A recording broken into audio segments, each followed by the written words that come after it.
আল্লাহর জমিনে যদি দিন কায়েম করতে গিয়ে আমির হামজার মতো শহীদ হতে হয়, আল্লাহর জমিনে যদি দিন কায়েম করতে গিয়ে রাসূলুল্লাহর নাতি ইমাম হুসাইনের মতো শহীদ হতে হয়, আল্লাহর জমিনে যদি দিন কায়েম করতে গিয়ে মা সুমাইয়ার মতো শহীদ হতে হয়, আল্লাহর জমিনে যদি দিন কায়েম করতে গিয়ে বিশ্ববরেণ্য মুফাসসির আল্লামা দেলোয়ার হোসেন সাইদির মতো যদি শহীদ হতে হয়, শহীদ হয়ে শাহাদাতের ঈদগাহে শামিল হওয়ার জন্য তোমরা কারা কারা প্রস্তুত? দুহাত তুলে আল্লাহকে দেখাই দেন।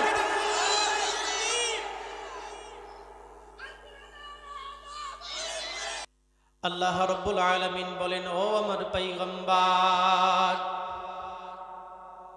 ও আমার হাবিব, আপনি আমার বান্দা বান্দীদেরকে জানিয়ে দেন, আপনি আমার বান্দা বান্দীদেরকে বলে দেন, আমি আল্লাহ যাদেরকে বেশি ভালোবাসি, আমি আল্লাহ যাদেরকে বেশি মহব্বত করি, আমি আল্লাহ যাদেরকে জাহান্নাম থেকে মুক্তি দিয়ে জান্নাত দিতে চাই, আমি আল্লাহ যাদের কল্যাণ চাই, তাদেরকেই আমি আমার কোরআনের জ্ঞান দান করি, দ্বীনের জ্ঞান দান করি। জোরে জোরে বলেন সুবহানাল্লাহ। এখানে কি আমরা দুনিয়াবি কোনো কথা শোনার জন্য এসেছি? দুনিয়ার কোন মানুষের গল্প করার জন্য এসেছি? দুনিয়ার কোন মানুষের প্রশংসা করার জন্য এসেছি? না না, এখানে আমরা এসেছি একমাত্র শুধুমাত্র কেবলমাত্র আমার আল্লাহকে খুশি করার জন্য, আল্লাহর জাহান্নামের ভয়ে জান্নাতের আশায়। কথা বলেন ঠিক কিনা? এই হাদিস দ্বারা বোঝা যায়, এই হাদিস দ্বারা প্রমাণ হয়ে যায় আল্লাহ রাব্বুল আলামিন আমাদের কল্যাণ চাই, আমাদের জান্নাত দিতে চাই, আমাদেরকে বেশি ভালোবাসেন, আমাদেরকে বেশি মহব্বত করেন। সেই জন্যই এই কোরআনের কথা শোনার জন্য জান্নাতের বাগানে আসার বসার তৌফিক দান করেছেন। বলেন সুবহানাল্লাহ। আল্লাহর শুকরিয়া আদায় করলে কি কোনো লস আছে? তাহলে যারা যে সুবহানাল্লাহ বলতেছেন না, মনে হয় খুব লস হয়ে যাবে আপনাদের। দুই এক বেগে জমি কি বের হয়ে যাবে, ব্যাংক অ্যাকাউন্ট থেকে মনে হয় কিছু টাকা ট্রান্সফার হয়ে যাবে। কথা বলেন, আপনারা কি জীবিত আছেন? হ্যাঁ, একটু কথা বলতে হবে। মৃত মানুষের মতো বসে থাকলে হবে না। শুধু আমি কষ্ট করব না, আপনাদেরও কষ্ট করতে হবে, ঠিক কি না? কারণ এই বাংলার জমিনে কোনো বৈষম্য চলবে না। কথা বলেন, কোনো বৈষম্য চলবে? শুধু আমি কষ্ট করব, আপনারা বসে বসে ঘুমাবেন, তা হবে না, ঠিক কি না?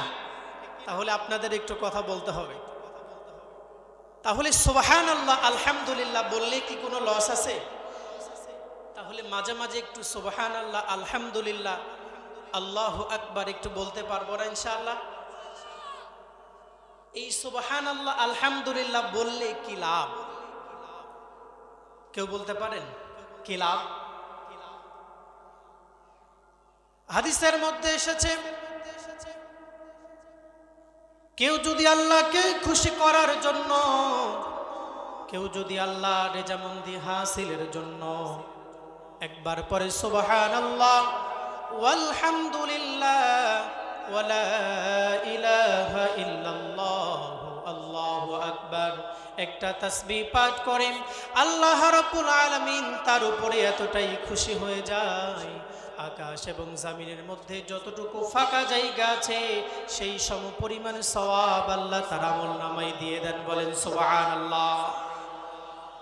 শুধু তাই নয়, শুধু তাই নয়, কেউ যদি আল্লাহকে খুশি করার জন্য একবার বলে আলহামদুলিল্লাহ, একবার বলে আল্লাহু আকবার, আল্লাহ রাব্বুল আলামিন জান্নাতের মধ্যে তার জন্য একটি ঘর নির্মাণ করে দেবেন। বলেন সুবহানাল্লাহ। তাহলে আল্লাহর শুকরিয়া আদায় করলে কি কোনো লস আছে? তাহলে সব সময় আমরা শুকরিয়া আদায় করব কার? সুখে থাকলেও শুকরিয়া আদায় করব কার? দুঃখে থাকলেও শুকরিয়া আদায় করব কার? সুস্থ থাকলেও শুকরিয়া আদায় করব কার? অসুস্থ থাকলেও শুকরিয়া আদায় করব কার? বউ পিটানোর সময় শুকরিয়া আদায় করব কার? আল্লাহর শুকরিয়া আদায় করে বউ পিটাবেন? হ্যাঁ, বউ পিটানো যাবে? বউকে মারা যাবে? আসলে আমরা রাগের মাথায় অনেক কিছু করে ফেলাই, কিন্তু পরবর্তীতে মনে হয় কি করলাম কি করলাম। আপনি পিটাবেন, ডাক্তারের কাছে নিয়ে গেলে আপনারই খরচ হবে, ঠিক কিনা? অন্য কেউ দিবে না। নারী এমন একটি জিনিস, এই নারীকে আপনি যতটা ভালোবেসে একটা জিনিস করাইতে পারবেন, রাগ করে তত কিছু করানো যাবে না। কিন্তু আমরা রাগের মাথায় অনেক কিছু করে ফেলাই, অনেকে আবার রাগের মাথায় তালাকও দিয়ে ফেলে, ঠিক কিনা? আছে না নাই? আজকেই মাহফিলে আসার আগে খুকসা থেকে একজন ফোন দিয়েছে, ফোন দিয়ে বলছে, হুজুর রাগের মাথায় 3 তালাক দিয়ে দিছি, তাহলে কি তালাক হবে? এখন আমার করণীয় কি? তো আমি বললাম, তালাক রাগের মাথায় দিলে যদি তালাক না হয়, তাহলে আপনি যদি কাউকে রাগ করে পেটের মধ্যে একটা ছুরি ঢোকায়া দেন, তাহলে কি তার রক্ত বের হবে কিনা, তার ক্ষতি হবে কিনা? বলছে হ্যাঁ হুজুর হবে। আমি বললাম, তখন যদি বলেন যে সরি, আমি তো ভুল করে রাগের মাথায় ছুরি ঢোকাইয়া দিছি, আমি তো বুঝতে পারি নাই, বলেন তো তার ক্ষতি হচ্ছে কি হচ্ছে না? অবশ্যই। তদ্রূপ ভাবে তালাক এমন একটি জিনিস, এমন একটি সেন্সিটিভ বিষয়, যদি কেউ রাগের মাথায় হাসি ঠাট্টার ছলে কান্না করে ইয়ারকি করে ফাজলামো করেও যদি কেউ তালাক দেয়, তারপরেও তালাক পড়ে যাবে। এটা কিন্তু অত্যন্ত একটি সেন্সিটিভ ব্যাপার, সম্মানিত হাজিরিন। কিন্তু অনেকেই আমরা এটাকে গুরুত্ব দিই না, এটাকে কিছু মনেই করি না। মোটামুটি একটু রাগারাগি হইলেই তুই তালাক, তোর 14 গোষ্ঠী তালাক, তোর মা বাপ সহ তালাক, ঠিক কিনা? আছে না নাই? সম্মানিত হাজিরিন, আমরা এই ধরনের বিষয় থেকে সব সময় ফিরে থাকার জন্য চেষ্টা করব। আল্লাহ রাব্বুল আলামিন যেন আমাদের সবাইকে তৌফিক দান করে, বলেন আমিন। আমি কোরআন থেকে একটি আয়াত আপনাদের মাঝে তেলাওয়াত করেছি, সূরাতুল আলী ইমরানের 31 নম্বর আয়াত। কয় নম্বর আয়াত? 31 নম্বর আয়াত।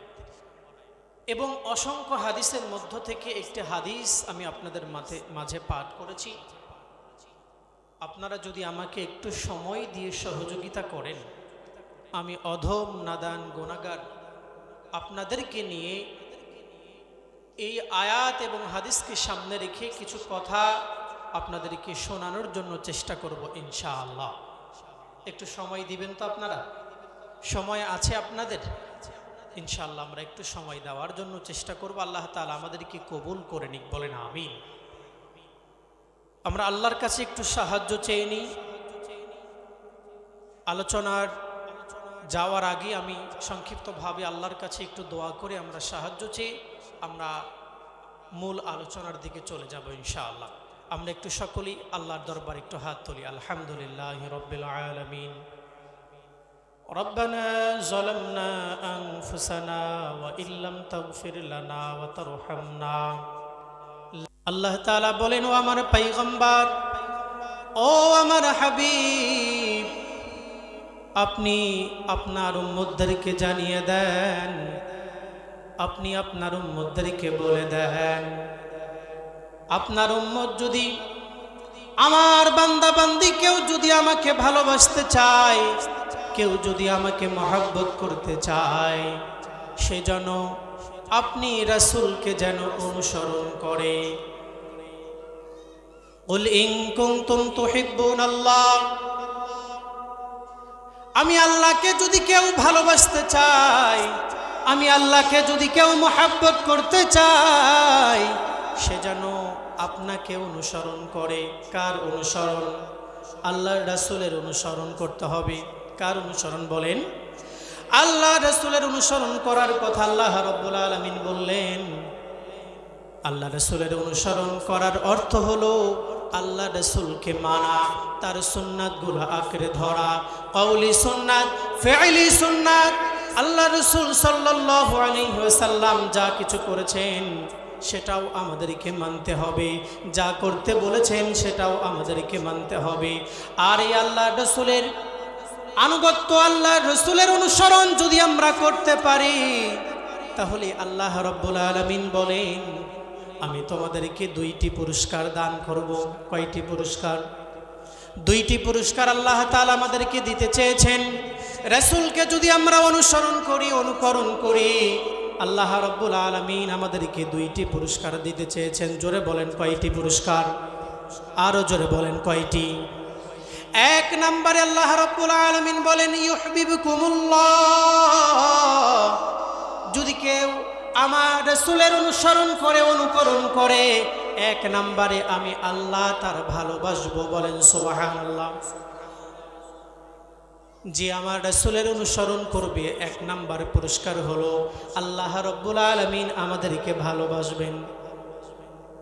2 নম্বর আল্লাহ রাব্বুল আলামিন বলেন, ওয়ায়াগফির লাকুম যুনুবাকুম ওয়াল্লাহু গফুরুর রহিম। আল্লাহু আকবার। 2 নম্বরে পুরস্কার আল্লাহ রাব্বুল আলামিন আমাদেরকে দিবেন, সেটি হলো আমরা আমাদের জীবনে কম বেশি অনেকেই গুনাহ করেছে কি করি নাই? আদম সন্তান আমরা প্রত্যেকটা পায়ে পায়ে, প্রত্যেকটা কদমে কদমে আমরা আল্লাহর নাফরমানি করে ফেলাই। কত গুনাহ আমরা করে ফেলাই, কোনো হিসাব নাই। ঠিক কিনা বলেন? আমার যুবক ভাইরা, এই যে গতকালকে বলেন তো কয় তারিখ গিয়েছে?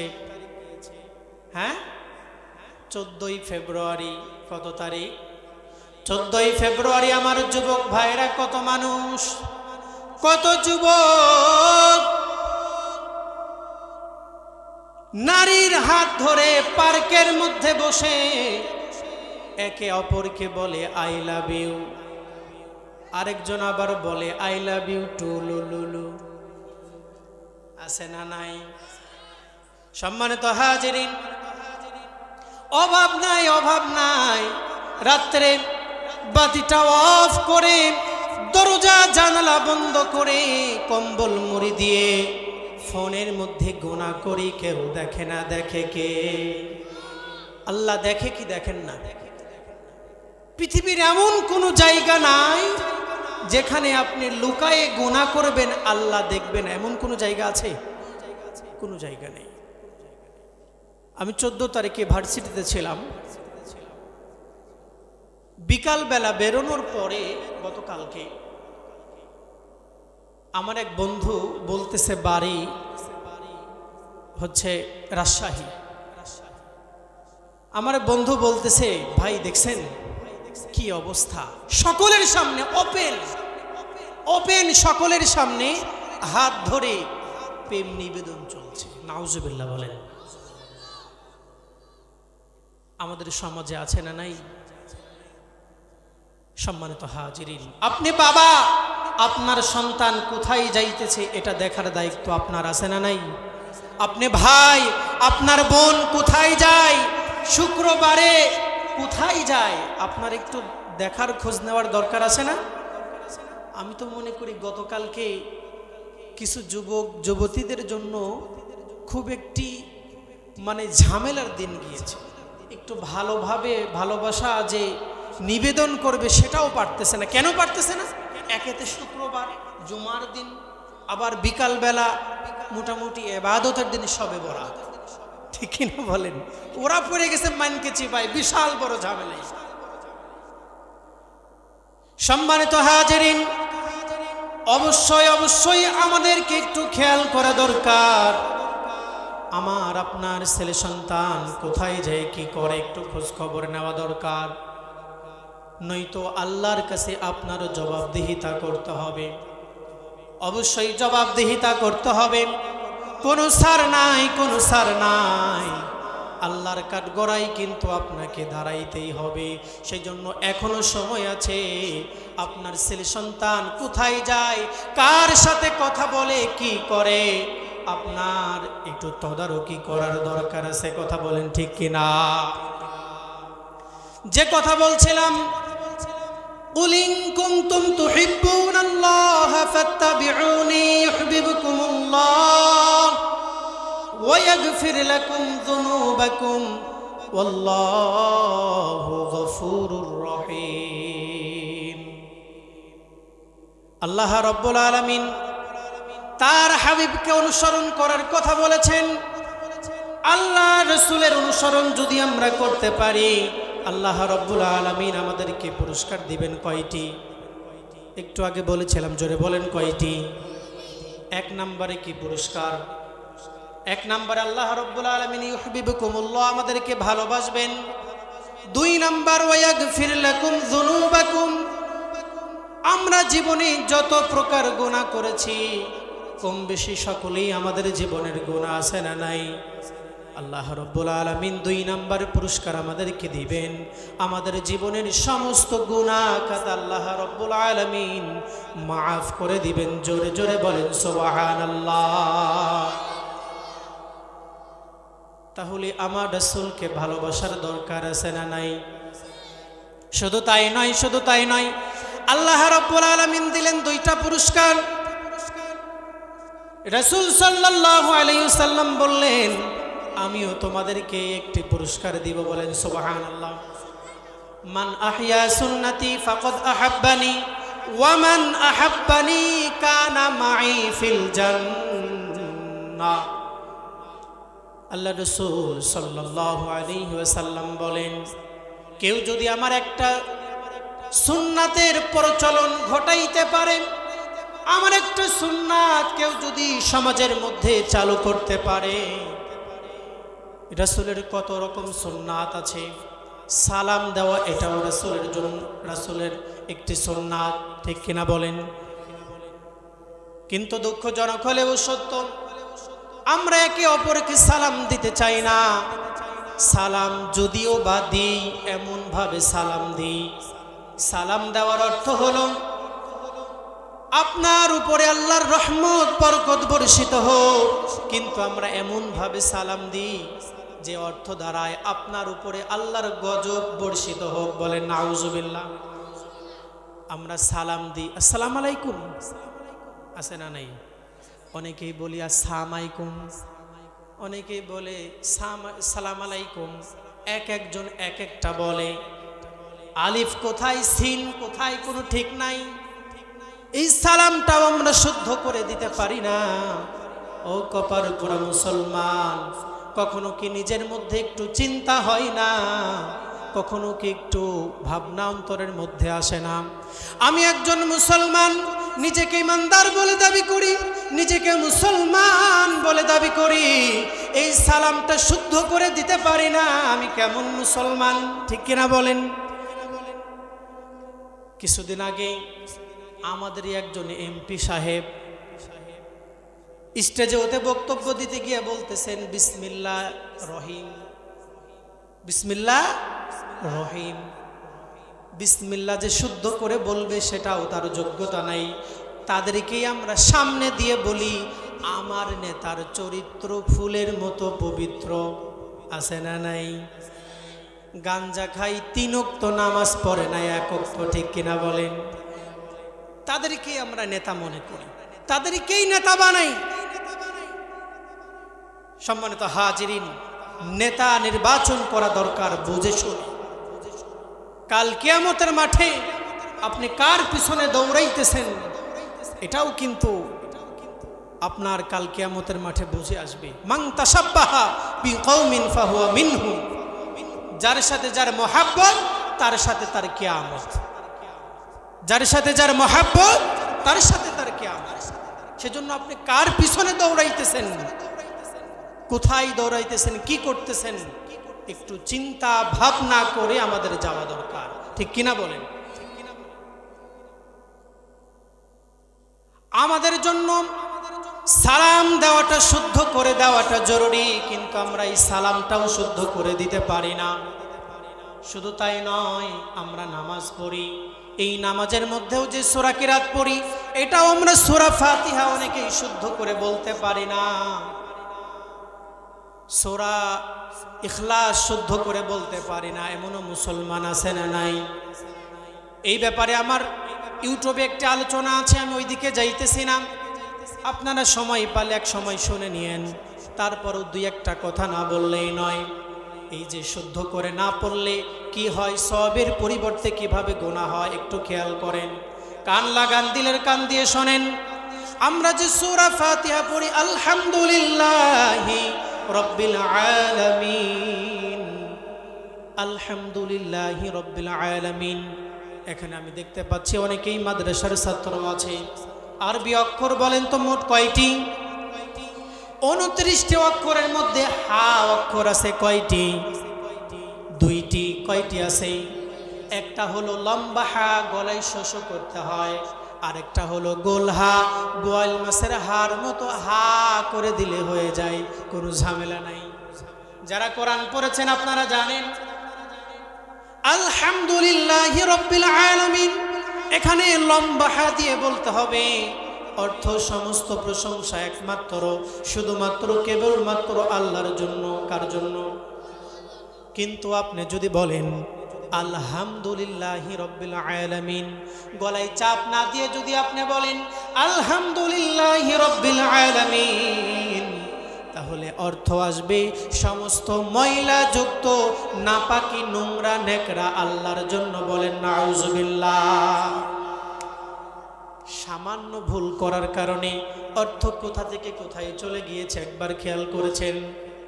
একবার চিন্তা করেছেন কোথা থেকে কোথায় চলে গিয়েছে? কিন্তু আমরা কখনো চিন্তাও করি না, কখনো ভাবিও না যে আমার জন্য, আমি মুসলমান হিসেবে ইলম শিক্ষা করা, কোরআনের জ্ঞান শিক্ষা করা শুধু ফরজই নয়, ফরজে আইন, বাধ্যতামূলক, লাজেম, আবশ্যক। বলেন সুবহানাল্লাহ। কিন্তু আমরা এর গুরুত্ব দিই না।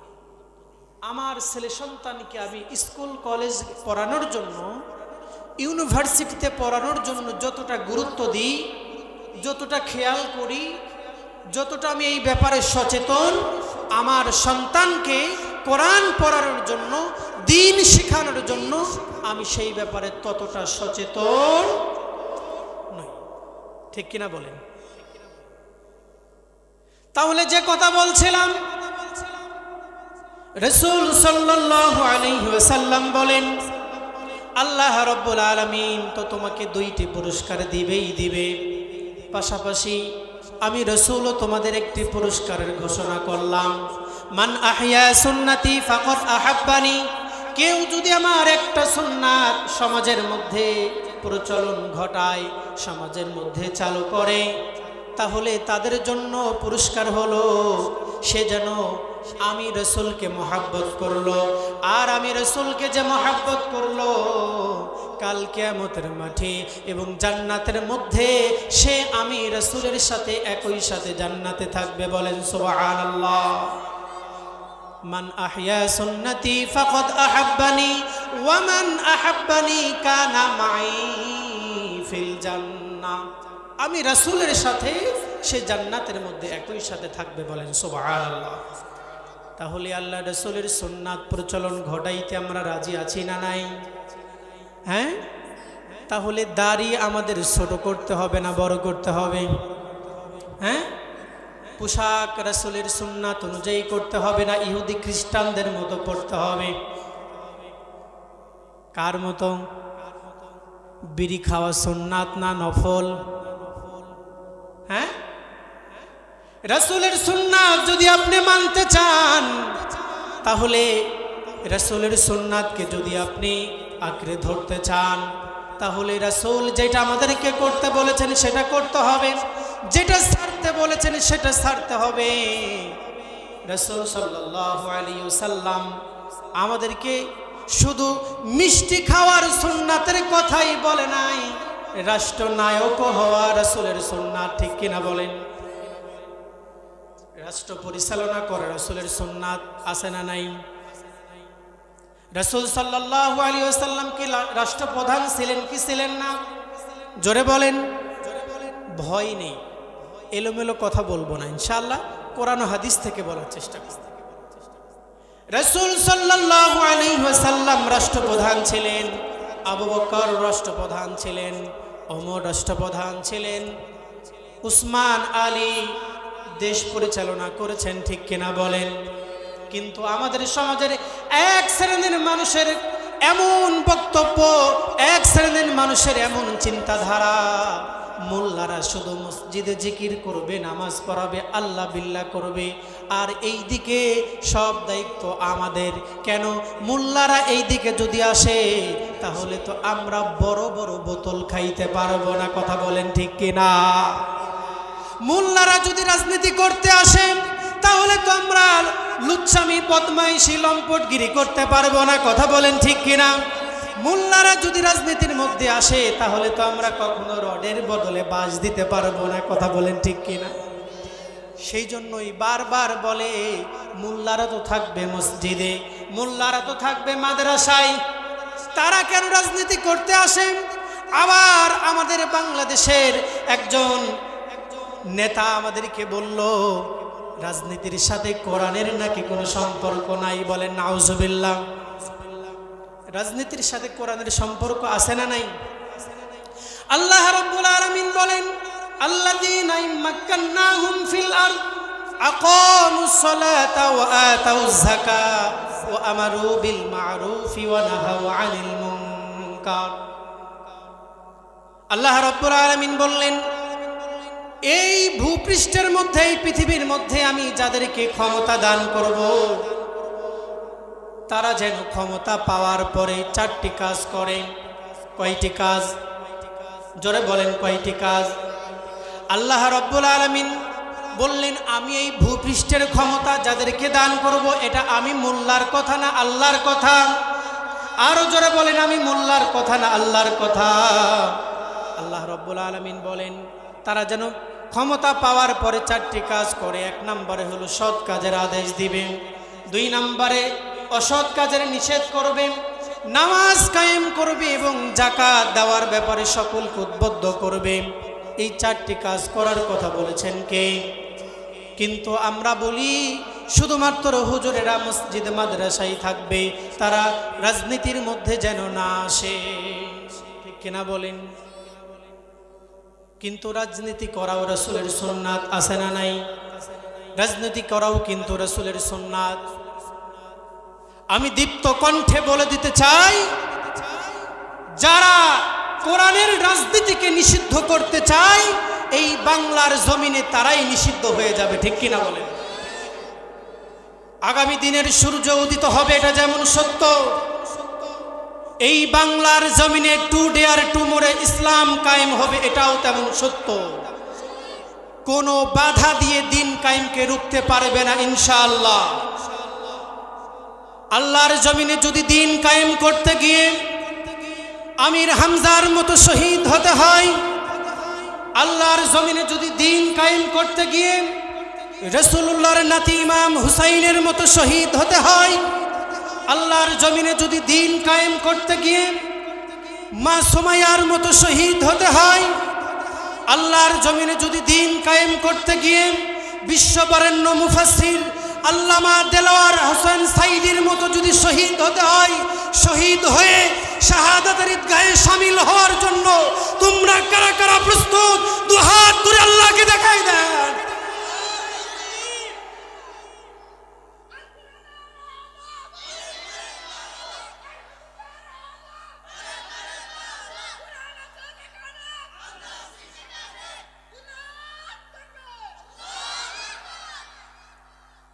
আল্লাহ তাআলা আমাদেরকে কবুল করুক, বলেন আমিন। আপনারা কি ভয় পাইতেছেন? হ্যাঁ, আলোচনা কি চলবে? ভয়ের কোনো কারণ নেই, কারণ কথায় কথায় যারা ভয় দেখাইতো তারাই এই দেশ ছেড়ে ভয়ে পালিয়ে গিয়েছে, ঠিক কিনা বলে? এই বাংলার জমিনে নাস্তিক, মুরতাদ, ইসলামের দুশমন, কোরআনের দুশমনদের কোনো ঠাঁই নাই, ঠিক কিনা? এই বাংলার জমিন উলামায়ে ইকরামের জমিন, এই বাংলার জমিন তাওহীদের জমিন, ঠিক কিনা? কোন নাস্তিক মুর্দারদের এই বাংলার জমিনে ঠাঁই হবে না ইনশাআল্লাহ বলেন। সম্মানিত হাজিরিন, যে কথা বলছিলাম,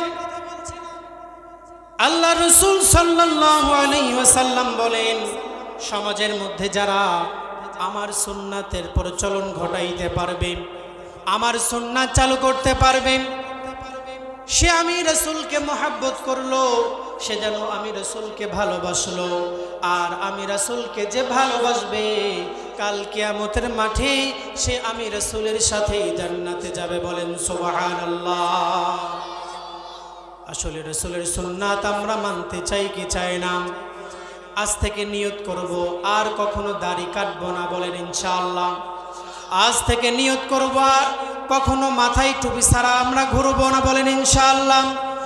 আজ থেকে নিয়ত করব সব সময় সুন্নতি লেবাস পরিধান করার জন্য চেষ্টা করব, সব জায়গায় সুন্নাত মানার জন্য চেষ্টা করব। আল্লাহ রাব্বুল আলামিন আমাদের সবাইকে যেন তৌফিক দান করে। বলেন আমিন। কারণ আমরা সকলেই জানি, আমরা এই দুনিয়ার মধ্যে যত বাহাদুরি করি না কেন, যত কিছুই করি না কেন, এই দুনিয়ার মধ্যে আমরা কেউ চিরস্থায়ী থাকার জন্য আসি নাই। মন চাইলেও থাকতে পারবো না, ইচ্ছা করলেও থাকতে পারবো না। আমাকে আপনাকে এই দুনিয়া ছেড়ে বিদায় নেওয়া লাগবে, এটা চিরন্তন সত্য, এর মধ্যে কোনো সন্দেহ নাই। কথা বলেন ঠিক কিনা? আল্লাহ রাব্বুল আলামিন বলেন, ইযা জাআ আজালুহুম লা ইস্তাখিরুনা সাআতান ওয়ালা ইস্তাকদিমুন।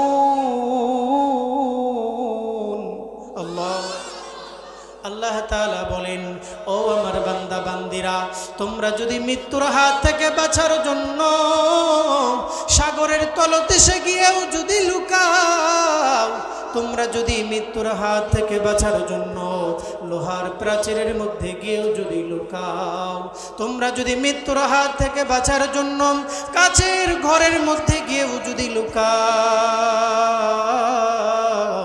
তোমার যখন জীবন নামক ডায়েরির পাতা থেকে সময়টা ফুরিয়ে যাবে, 1 সেকেন্ড আগেও না 1 সেকেন্ড পরেও না, তোমার এই দুনিয়া ছেড়ে চলে যেতে হবে, বিদায় নিতে হবে। কথা বলেন ঠিক কিনা? সম্মানিত হাজিরিন, আমরা যখন রাত্রি বালিশে মাথাটাতে ঘুমাই, বাতিটা অফ করে চোখ দুটো বন্ধ করে একবার চিন্তা করিয়া দেখেন, এই মুহূর্তে যদি আমার কবরে যাওয়ার ডাক চলে আসে, এই মুহূর্তে যদি আমার জানটা রূহটা কবজ করে নিয়ে চলে যায়, এই সুন্দর বিছানা থেকে, এই সুন্দর খাট থেকে আমাকে আপনাকে সাথে সাথে নামিয়ে ওই বাড়ির বারান্দা অথবা উঠানের মধ্যে রাখবে। কথা বলেন ঠিক কিনা? চোখ দুটো বন্ধ করে একটু দিলের কান দিয়ে আমলের নিয়তে শোনেন, সাথে সাথে আমার আপনার আপনজনেরা চলে যাবে ওই বাজারে কাপড় খনন, কাপড় কেনার জন্য কাফনের কাপন। কেউ বা আবার চলে যাবেন ওই বাঁশবাগানে, অন্ধকার জায়গা, যেখানে দিনের বেলা যাইতেও ভয় লাগে, বড্ড ভয় লাগে। 3.5 হাত গর্ত করে আমার আপনার রাখার জন্য ব্যবস্থা করবে। কেউ বাবার বাড়ির উঠানের এক কর্নারে একটু গর্ত করে পানি গরম করে গোসলের ব্যবস্থা করবে। এত কিছু আয়োজন করতেছে, এরা কিন্তু দূরের কেউ নয়, আমার আপনার একান্ত কাছের মানুষ, আমার আপনার একান্ত আপনজন। সেজন্য সম্মানিত হাজিরিন, আপনাদেরকে বলে যাই,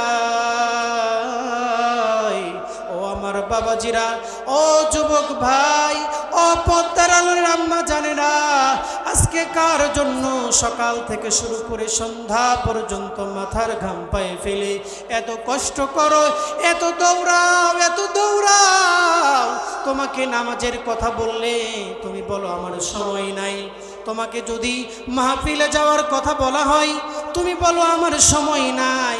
তুমি কার জন্য দৌড়াইতেছো, কার জন্য এত ছুটাছুটি করতেছো? কখনো কি চিন্তা করিয়া দেখেছো ওই মানুষ তোমার কোনো কাজে আসবে না, ওই মানুষ তোমার কোনো সহযোগিতা করবে না? আমাকে আপনাকে সমস্ত আয়োজন কমপ্লিট হওয়ার পরে ওই কবর দেশে নিয়ে গিয়ে রেখে চলে আসবে। ওই কবরের মধ্যে আমাকে আপনাকে একা একা ফেলে রেখে চলে আসবে। কোনো সাথী নাই, কোনো বাতি নাই, বন্ধু বান্ধব আত্মীয় স্বজন কেউ নাই। আমাকে আপনাকে যখন রেখে চলে আসবে ওই কবরের মধ্যে, যদি আল্লাহর জমিনে থাকা অবস্থায় আল্লাহর ইবাদত বেশি বেশি করে যদি আমরা কবরে যাইতে পারি, আল্লাহ সন্তুষ্টি অর্জন করে যদি কবরে যাইতে পারি, আল্লাহর রেজামন্দি হাসিল অর্জন করে যদি কবরে যাইতে পারি, ওই কবরটা হবে আমার আপনার জন্য জান্নাতের বাগান। জোরে বলেন সুবহানাল্লাহ। আল কবর রাউদাতুম মিন রিয়াজিল জান্নাহ আও হুফরাতিম মিন হুফারিন নার। আর যদি আল্লাহর নাফরমানি করে কবরে যাও রে যুবক, আল্লাহর ইবাদত না করে যদি কবরে যাও, আল্লাহর হুকুম না মেনে যদি কবরে যাও, ওই কবরটা হবে আমার আপনার জন্য বড় ভয়ঙ্কর। ওই কবর হবে আমার আপনার জন্য বড় কঠিন শাস্তির জায়গা। বলেন নাউযুবিল্লাহ। সেজন্য এখনো সময় আছে রে বাবা, আল্লাহর কাছে তওবা করে ফিরে আসো রে বাবা। তুমি মনে করো এটাই আমার জীবনের শেষ সুযোগ, আর কখনো আমি সময় পাবো কেন, সুযোগ পাবো কেন, কোনো গ্যারান্টি নাই। এখন যদি রাত্রে বালিশে মাথাটা দিয়ে ঘুমাও, সকাল হবে কেন এর কোনো গ্যারান্টি নাই। আল্লাহর কাছে যদি তওবার মতো তওবা করে ফিরে আসতে পারো, আল্লাহ রাব্বুল আলামিন বলেন আমি আল্লাহ তোমার পিছনের সমস্ত গুনাহ খাতা মাফ করে দিব। বলেন সুবহানাল্লাহ। কারা কারা আল্লাহর কাছে তওবা করতে রাজি আছো? দু হাত তুলে আল্লাহকে একটু দেখায় দাও। আয় আল্লাহ রাব্বুল আলামিন, আপনার কুদরতে নজর দিয়ে চাই দেখুন রে মাবুদ। শ্রীপুরের আমার যুবক ভাইরা, আমার বৃদ্ধ বাবাজিরা, আমার পদ্মার আড়ালের মায়েরা, আম্মা জানেন, আল্লাহ আপনার দরবারে হাত তুলেছে। আল্লাহ আপনার কাছে অনুতপ্ত, আপনার কাছে লজ্জিত। আল্লাহ আপনার কাছে তওবা করলো, আর কখনো গুনার কাজ করবে না, কখনো খারাপ কাজ করবে না, কখনো নামাজ ছেড়ে দিবে না, কখনো রোজা ছেড়ে দিবে না, কখনো মা বাবার কষ্ট দিবে না, কখনো উস্তাদের সাথে খারাপ ব্যবহার করবে না, বড়দেরকে সম্মান করবে। আয় আল্লাহ রাব্বুল আলামিন, আপনি আমাদের সকলকে কবুল আর মঞ্জুর করে নেন। বলেন আমিন।